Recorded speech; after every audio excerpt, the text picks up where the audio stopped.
मंटोला निवासी जाहिद कुरैशी एक बार फिर चर्चाओं में हैं। बीजेपी नेताओं के करीबी जाहिद कुरैशी ने जगदीशपुरा जमीन कांड में अहम भूमिका निभाई है। पुलिस अब जाहिद कुरैशी पर कार्रवाई करने की तैयारी कर रही है।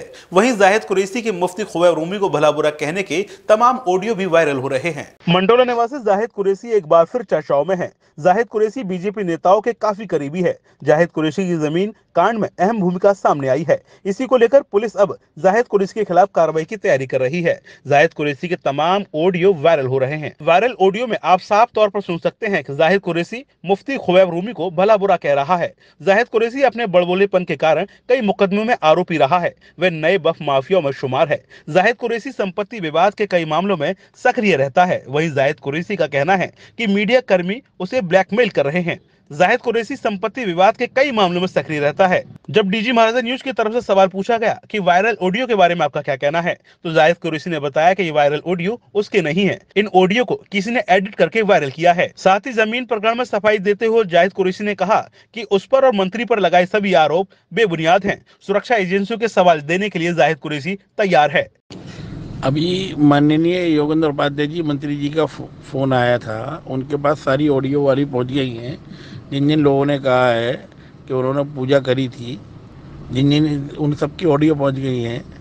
तो उन्होंने कहा कि क्या आपके यहाँ कोई मुफ्ती ऐसी ऐलान कर देता है कि ये ईमान से खारिज हो गया, इन्हें दूसरे निकाह करने चाहिए? मैं नहीं, इसका तरीका यह है कि कोई भी मुफ्ती है, उसे कोई हक नहीं है इस बात के कहने का जब तक कोई आदमी राइटिंग में उससे फतवा ना मांगे।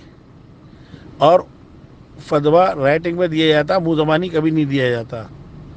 तो कहने का अगर किसी मुफ्ती ने ये फतवा दिया कि ईमान से खारिज हो गए, किसी ने राइटिंग में मांगा उससे? मैंने नहीं। क्या सब खा ही रहे हैं? और जितने लोग जामा मस्जिद के या जामा मस्जिद के किराएदार बने हुए हैं और 200 रुपये महीना दे रहे हैं, 50-50 हज़ार रुपये महीना खा रहे हैं, वो भी तो मुसलमान हैं। उनसे भी हिसाब लो, हमसे हिसाब क्यों मांगा रहा है? भाई ये मान के चलो, जैसे ये खा रहे थे वैसे हम खा गए।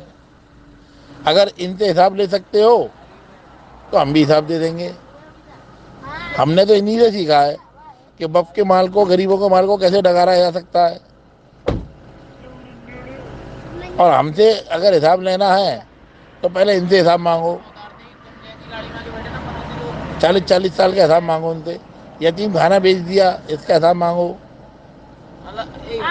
वरना हम भी खा गए। डीजी महाराजा न्यूज के लिए सैयद शकील की रिपोर्ट।